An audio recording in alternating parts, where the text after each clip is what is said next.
প্রশ্ন করেছেন, আমি কিভাবে বুঝবো আমার হজ কবুল হয়েছে বা হয়নি, এর কোনো নিদর্শন আছে কি? সুন্দর প্রশ্ন।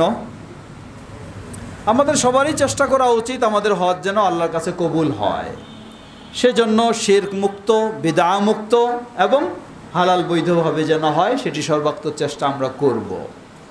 এরপর হলো আমার হজ কবুল হয়েছে কিনা কিভাবে বুঝবো? জবাব, কোরআন সুন্নাহয় আমার জানা মতে এই ধরনের কোনো স্পষ্ট নির্দেশনা আসেনি।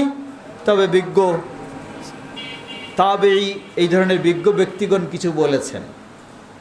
তারা বলছেন যে আমার হজ কবুল হয়েছে কিনা এটি বুঝার আলামত হলো হজের আগে আমি যে অবস্থায় ছিলাম, হজের পরে যদি আমার পরিবর্তন হয়, আমি ভালো হই, ভালোর দিকে ধাবিত হই, তাহলে বুঝতে হবে আমার হজটা কাজে লেগেছে। আর যদি হজের পরে আগের মতোই হই, তাহলে যে ছিলাম সেই আছি, আমার হজটা আমার কোনো কাজে লাগে নাই। আল্লাহু আ'লাম।